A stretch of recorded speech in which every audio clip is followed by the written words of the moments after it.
Sensor technician Yilma rubbed her tired eyes and stared at the monitor screen again.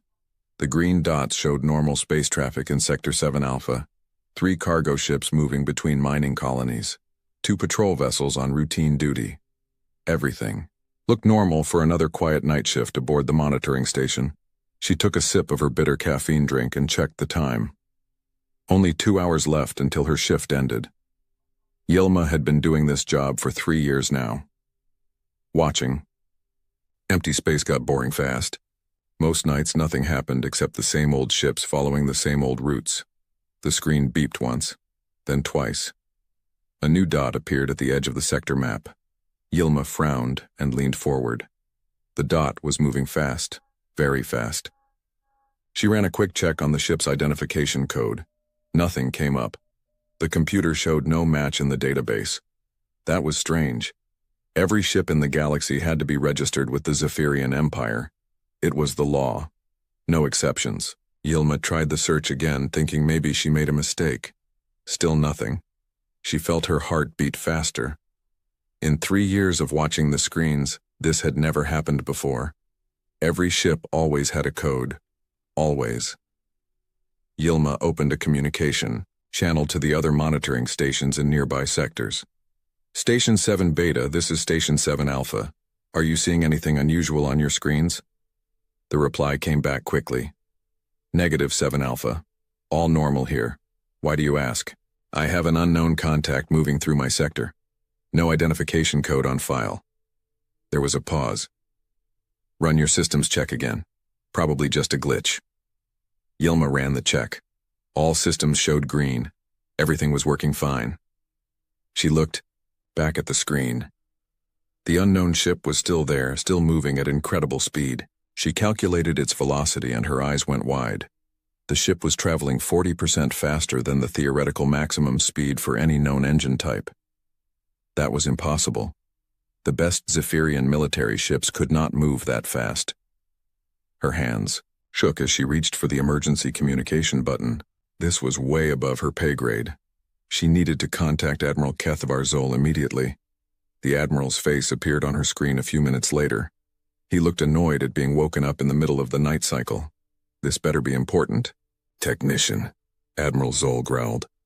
His gray uniform was wrinkled and his eyes were tired. Sir, I have an unregistered vessel in Sector 7 Alpha. No identification code, moving at impossible speeds. Admiral Zol's expression changed from annoyed to interested. Show me. Yilma transferred the data to his screen. She watched his face as he studied the information. His eyes got wider as he read the speed calculations. You checked for system errors? He asked. Yes, sir. 3 times. Everything is working correctly. Admiral Zol was quiet for a long moment. He had served in the Zephyrian fleet for over 200 years. He had seen many strange things in space. But this was different. This made no sense. Contact stations. 6 Alpha, 8 Alpha, and 7 Beta. I want confirmation from multiple sources, he ordered. Yilma sent the request. Within minutes, all 3 stations reported the same thing. Unknown vessel, no identification code, impossible speed. Admiral Zol felt cold fear creep up his spine. In all his years of service, every ship in known space had been catalogued and tracked. The Empire's computer systems contained information on every spacefaring race and every vessel they had ever built. This ship existed in none of their records. Sir, Yilma's voice was shaky. The vessel just changed course. It's heading toward the inner systems. Admiral Zol stood up from his desk. Alert the fleet. I want every available ship moving toward Sector 7 Alpha now. Should I contact the Galactic Council? Yilma asked. The Admiral paused. Contacting the Council would mean admitting that something existed outside their knowledge. It would mean admitting that their perfect system of control had a hole in it. But if this unknown ship was a threat, the other races needed to know. Yes. Send them everything we have. Mark it as urgent priority. Meanwhile, millions of miles away, Captain Jake Morrison sat in the command chair of the exploration vessel Terra's Pride. He was excited. This was humanity's first deep space mission beyond their own solar system. After 5 years of developing faster-than-light travel, they were finally ready to explore the galaxy. "How are we doing, Amy?" he asked his navigation officer. Lieutenant Amy Rodriguez checked her instruments. "All systems green, Captain. We're making good time, should reach the target system in 6 hours."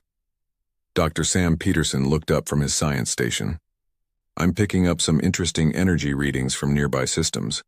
Looks like there might be other intelligent life out here." Captain Morrison smiled. "That's what we came to find. Keep monitoring those signals, Doc. Maybe we'll make some new friends." None of the humans knew that their ship had already been detected. They had no idea that their peaceful exploration mission had caused panic across multiple star systems. They did not know that alien fleets were mobilizing to intercept them. Back on the monitoring station, Yilma watched more and more ships appear on her screen. Zephyrian cruisers, destroyers, and battleships, all converging on the unknown vessels. "Projected path, sir," she reported to Admiral Zoll. "Fleet deployment is complete. 27 ships in intercept formation." Admiral Zoll nodded grimly. "Good. And the other races?" "The Altarians are sending 12 ships. The Vegan Republic has dispatched their 3rd fleet. Even the Centauri Collective is mobilizing their border guard." The Admiral looked at the tactical display.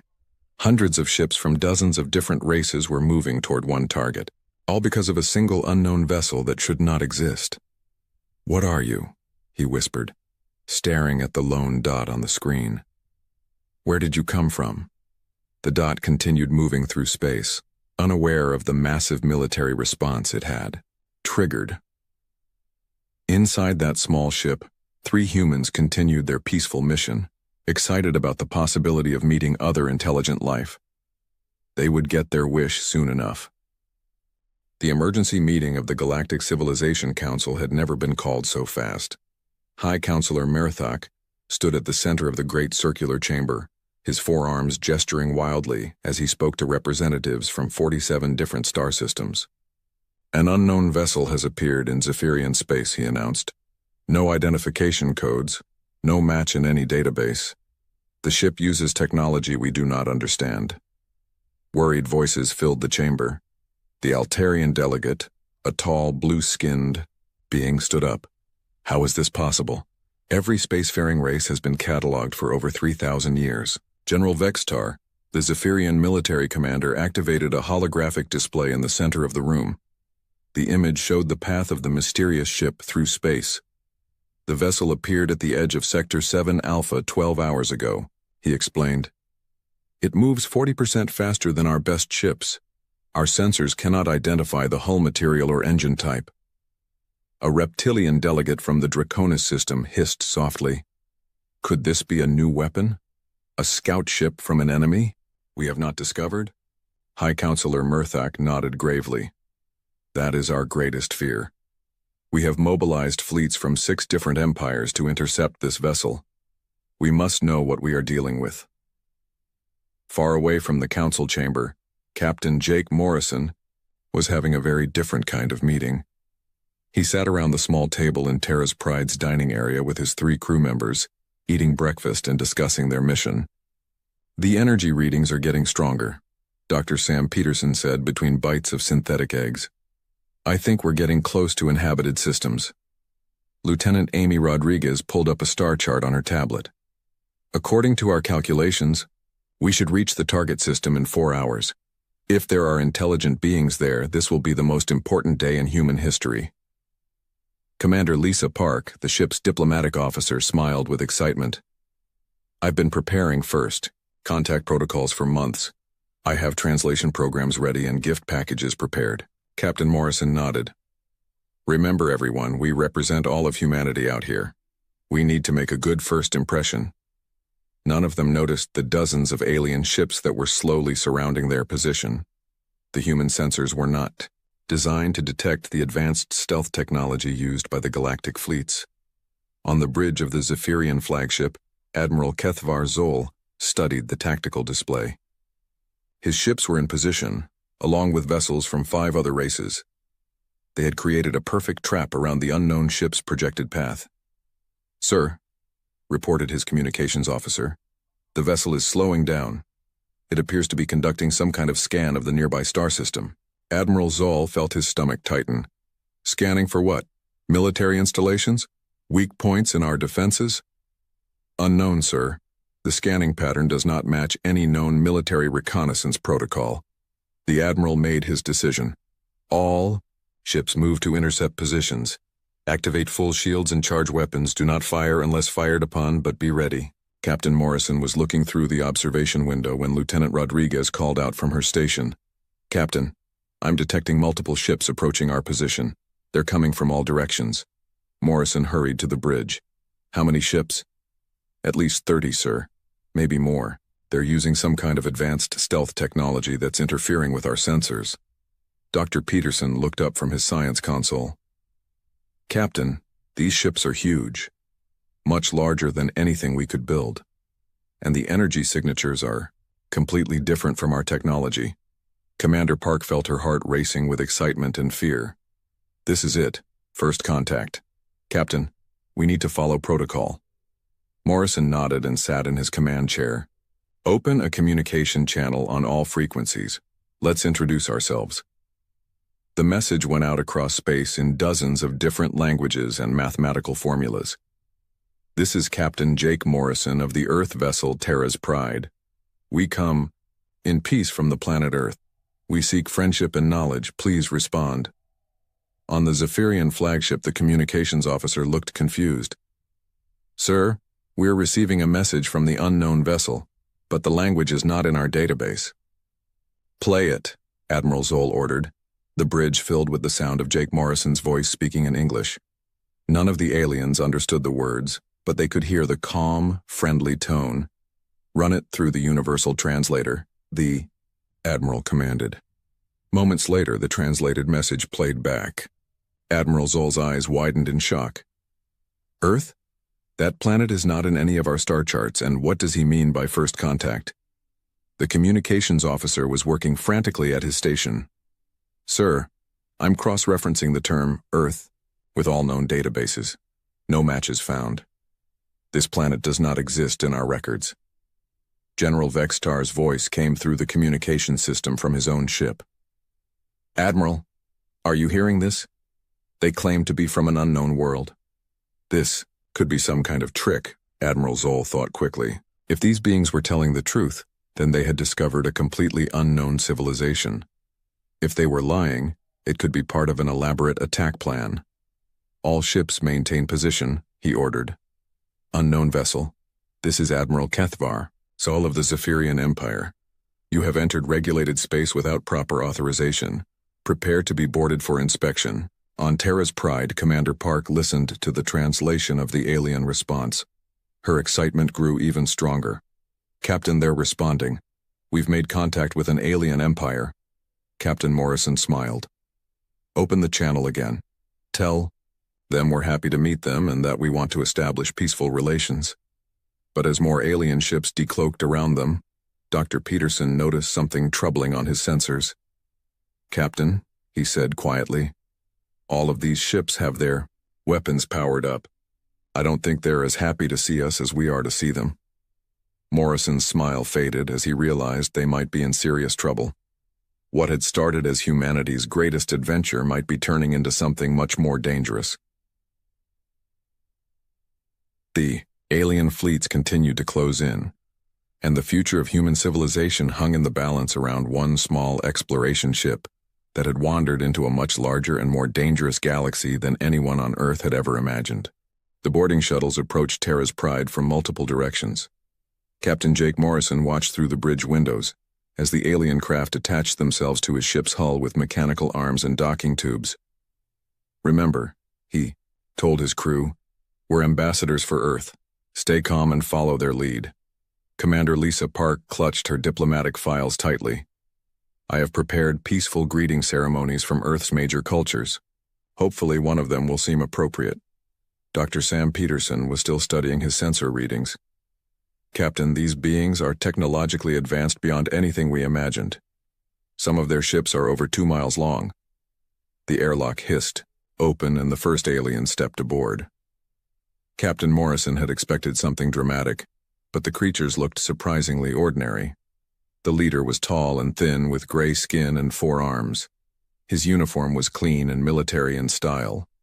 "I am Admiral Kethavar Zol of the Zephyrian Empire," the alien said through a translation device. "You will come with us for processing and interrogation."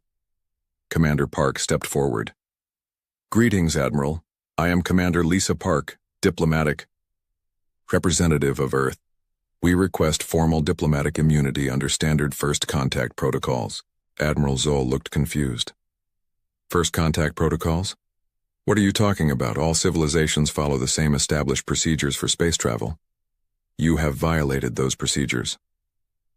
"We don't know about any procedures," Captain Morrison said honestly. "This is our first time leaving our solar system. We didn't know there were rules." The alien soldiers behind Admiral Zol whispered among themselves in their own language. Morrison could see shock and disbelief on their faces. Admiral Zol studied the humans carefully. "You claim this is your first interstellar voyage? That is impossible.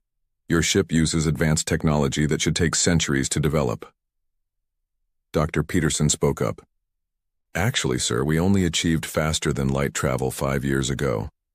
Our team of scientists worked together to solve the problem using a new approach to space-time manipulation."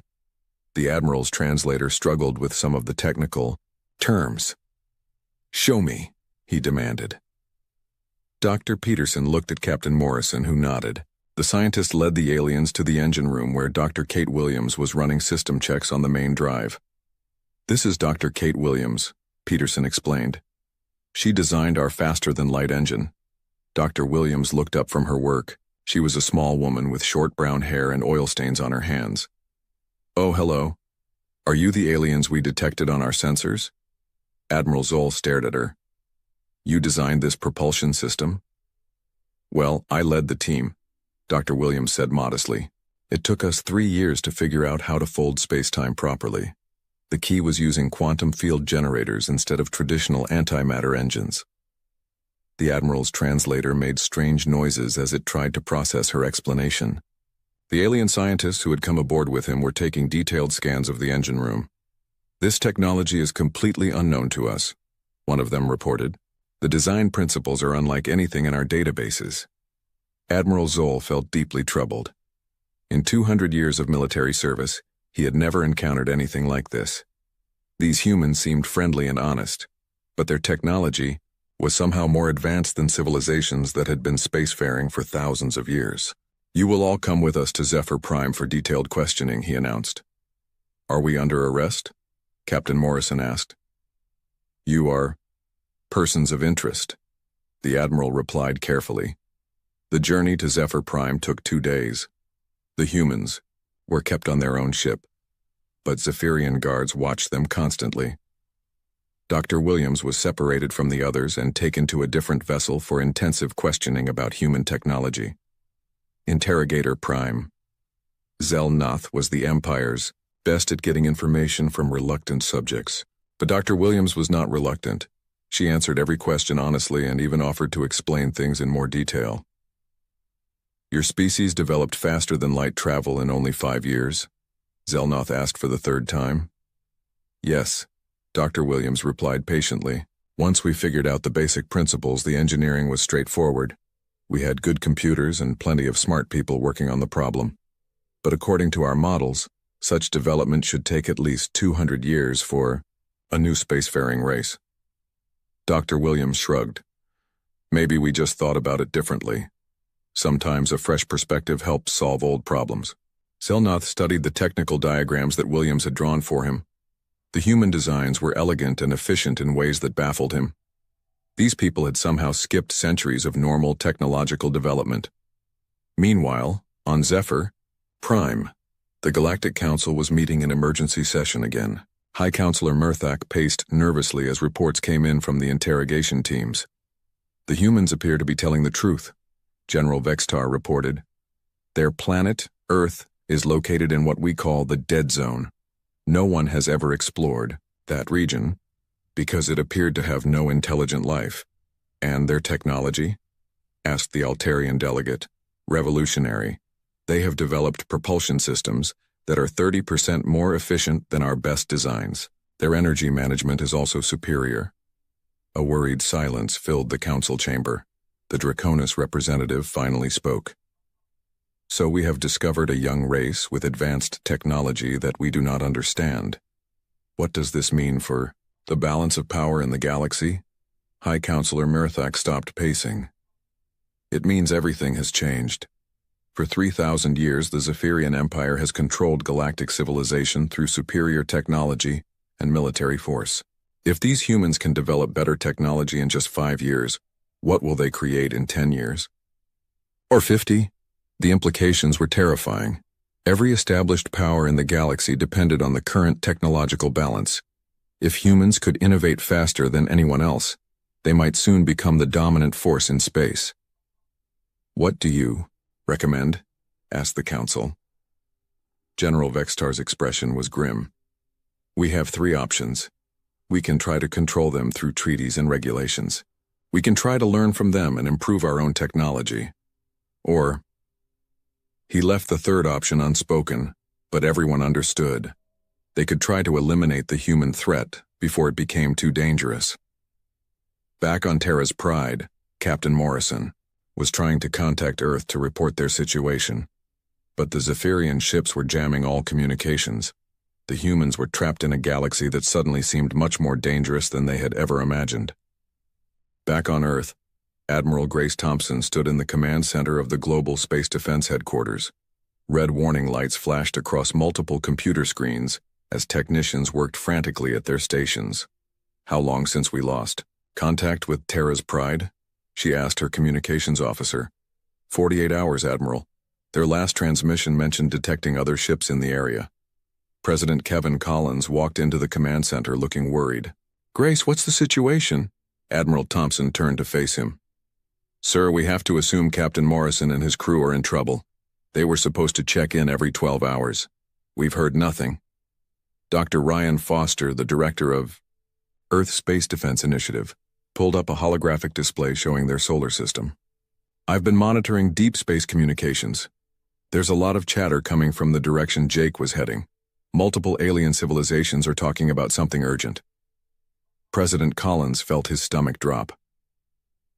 Are we talking about a hostile situation?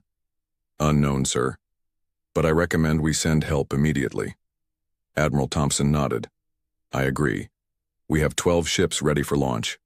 The fleet can be in space within 6 hours. The president looked at the tactical display showing Earth's small but advanced fleet. Each ship was equipped with the same revolutionary technology that powered Terra's Pride. Do it, he ordered. Bring our people home. 6 hours later, the human fleet launched from Earth orbit. Commander Nicole Davis stood on the bridge of the flagship Liberty's Dawn, watching as 11 other vessels formed up around her ship. All ships report ready for jump, her navigation officer announced. Take us out, Commander Davis ordered. The 12 human ships vanished from Earth space in brilliant flashes of light, traveling faster than any alien civilization thought possible. 3.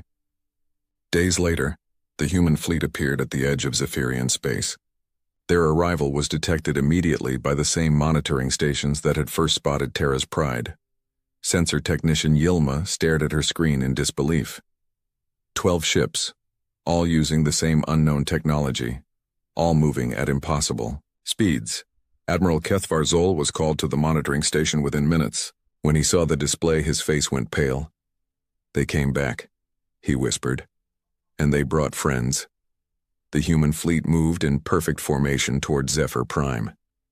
Their ships were smaller than the massive alien battleships, but they moved, with precision and grace that impressed even their enemies. Commander Davis opened a communication channel to all alien forces in the area. This is Admiral Grace Thompson of the United Earth Defense Force. We demand the immediate release of our diplomatic mission and safe passage for all human personnel. The message was actually recorded by Admiral Thompson back on Earth, but the aliens didn't know that. To them, it sounded like Earth had sent one of their top military leaders. Admiral Zol received the message on his flagship. How did they get here so fast? He asked his staff. It should have taken weeks to organize a response fleet. His intelligence officer looked confused. Sir, according to our analysis, these humans achieved faster than light travel only 5 years ago. How can they field such an organized military response? The answer was simple but terrifying to the aliens. Humans were naturally good at working together in crisis situations. When one of their own was in danger, they responded quickly and effectively. On Zephyr Prime, High Counselor Murthak was holding another emergency meeting, but this time the atmosphere was pure panic. 12 ships have appeared in our space, General Vextar reported. They're demanding the release of the human prisoners. How many ships do we have in the area? Asked the Altarian delegate. Over 200 from 6 different empires, but these human ships are demonstrating capabilities we didn't know existed. General Vextar activated a holographic display showing the tactical situation. The human fleet was surrounded by alien vessels, but something was wrong with the picture. Watch this, he said, playing back sensor recordings from the past hour.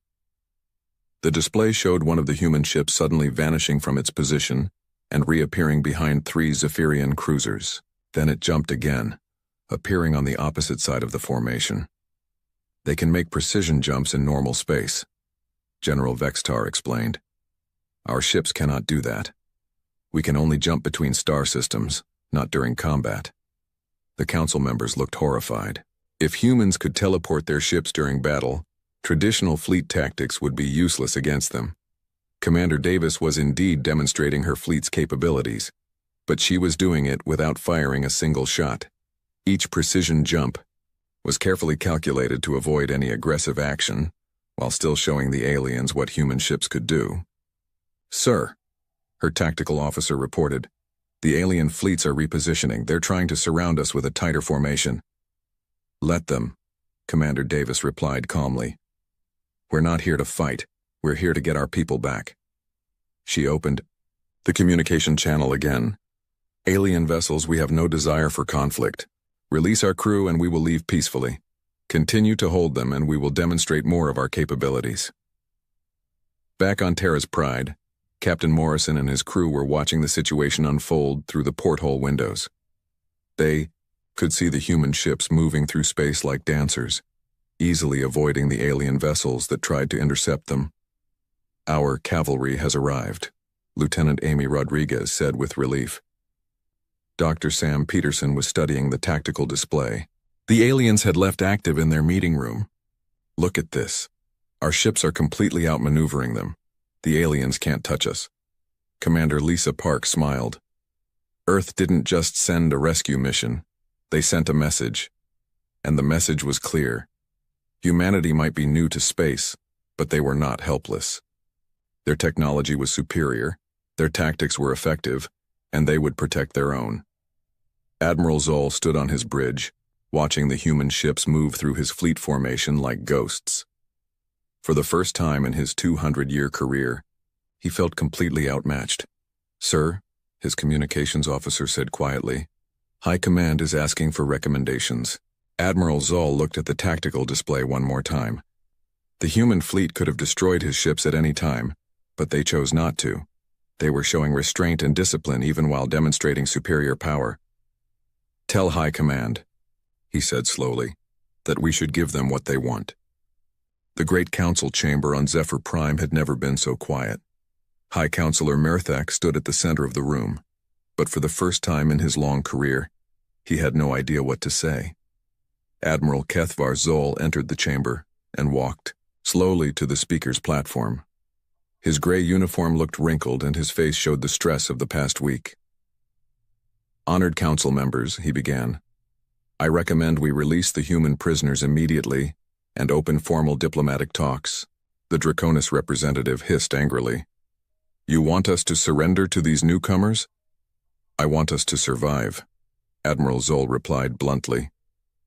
In 48 hours, these humans have shown us technology we cannot match and discipline we cannot break. They could have destroyed our entire fleet, but they chose not to. That shows wisdom. General Vextar nodded in agreement. The Admiral is right. We have 2 choices. We can make friends with these humans, or we can make enemies of them. I know which option I prefer. High Counselor Murthak looked around the room at the representatives from dozens of alien civilizations. He could see fear in their faces, but also curiosity. Very well, he announced. Release the humans. Arrange for immediate diplomatic contact. 2 hours later, Captain Jake Morrison and his crew were back aboard Terra's Pride. They sat in their small dining area, sharing a meal and talking about their strange experience.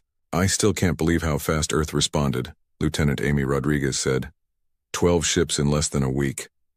Dr. Sam Peterson smiled. That's humanity for you. Someone threatens one of us, we all respond. Commander Lisa Park was already preparing for formal diplomatic meetings. This changes everything.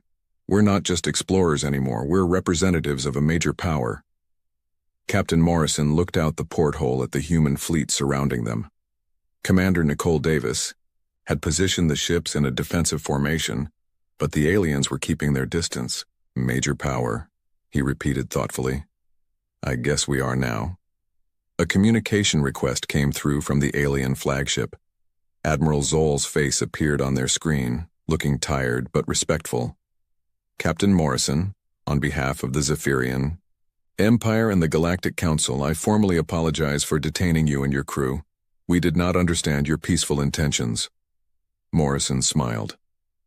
Apology accepted, Admiral. We're all learning here. Indeed.